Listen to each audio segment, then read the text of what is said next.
আসসালামু আলাইকুম। Tabassum healthy recipe চ্যানেলে সবাইকে স্বাগত জানাচ্ছি। আজ আরও একটি নতুন রেসিপি নিয়ে হাজির হলাম। আজকে আমি আপনাদের খুব সহজভাবে কিভাবে শিক কাবাব একদম রেস্টুরেন্টের মতো করে বানিয়ে ফেলতে পারবেন সেই রেসিপিটাই আজকে আমি আপনাদের সাথে শেয়ার করতে চলেছি।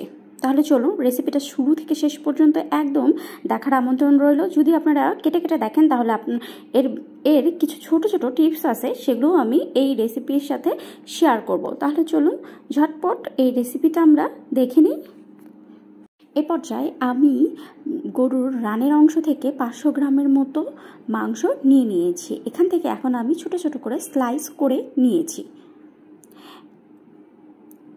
ছোট ছোট করে কাটার পরে এখন আমি একটা ছুরির মাধ্যমে মাংসগুলোকে একটু স্লাইস করে নিব। দেখেন আমি মাংসগুলোকে কিন্তু একটা ছুরির মাধ্যমে একটু থেতিয়ে নিচ্ছি। ঠিক এমনভাবে থেতাবো যাতে মাংসটা কেটেও না যায় আবার ছিঁড়েও না যায়। আমি আশা করব আপনারা আমার ভিডিওটা একটু মনোযোগ সহকারে দেখলে বুঝতে পারবেন ঠিক আমি কিভাবে মাংসটাকে ছুরির মাধ্যমে থেতিয়ে নিচ্ছি। আমি এক এক করে সবগুলো মাংসই এইভাবে থেতিয়ে নেব। আমার কিন্তু এই যে থেতানো এটা কিন্তু অনেকক্ষণ সময় লেগে গিয়েছিল। একটু ধৈর্য সহকারে যদি আপনারা করেন তাহলে আশা করি আমার মতোই আপনাদের শিক কাবাব রেসিপিটাও খুবই সুস্বাদু হবে। আমার কিন্তু মাংস থেতানো হয়ে গেছে। এ পর্যায়ে আমি মাংসটা ম্যারিনেট করার জন্য নিয়ে নেব। দেখেন আমার মাংসটা ঠিক কেমন হয়েছে সেটা একটু জুম করে আমি আপনাদের দেখাচ্ছি। আমার মাংসটা কিন্তু সাইজের থেকে একটু বড় হয়ে যাবে যখন আমি থেতানো শেষ করব। এখন আমি একটা পাত্রে সবগুলো মাংস নিয়ে নিলাম, দিয়ে দিলাম 1 চা চামচের মতো কাঁচামরিচ বাটা, 1 চা চামচের মতো আদা রসুন পেস্ট, 1/2 চা চামচ জিরা বাটা, 1/2 চা চামচ সরিষা বাটা, 1 চা চামচের মতো হলুদ গুঁড়ো, 1 চা চামচের মতো শুকনো মরিচের গুঁড়ো, 1 চা চামচের মতো জিরা গুঁড়ো, 1 চা চামচ গরম মশলা গুঁড়ো, 1 চা চামচের মতো লবণ, আর দিয়ে দিলাম মাংসের মশলা। এখন দিয়ে দিচ্ছি সয়া সস 1.5 চা চামচের মতো। এখন আমি সবগুলো উপকরণ দিয়ে মাংসটাকে খুব ভালোভাবে মেখে নেব। যত ভালো মাখবো তত ভালো শিক কাবাবটা হবে।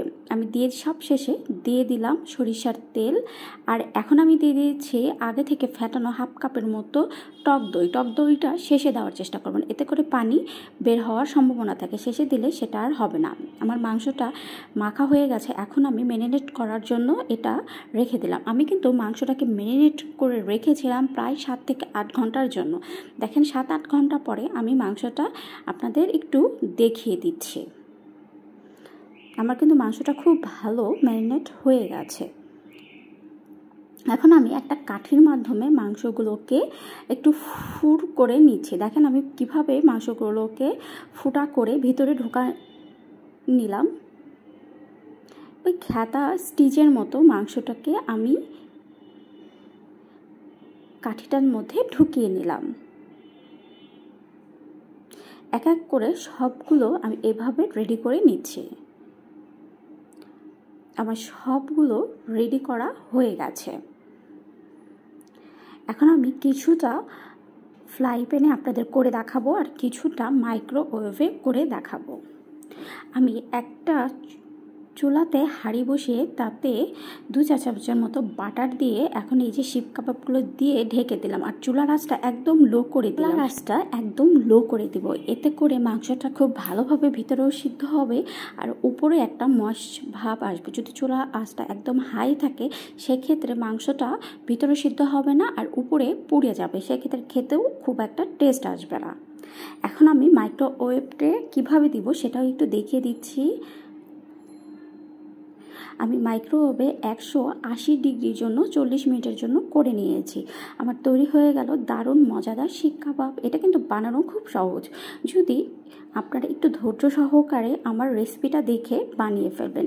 খেতেও কিন্তু খুব দুর্দান্ত হয়। দেখতে পাচ্ছেন আমার শিক কাবাব কেমন হলো। যদি ভালো লাগে তাহলে অবশ্যই আমার চ্যানেলটি সাবস্ক্রাইব করে দিবেন।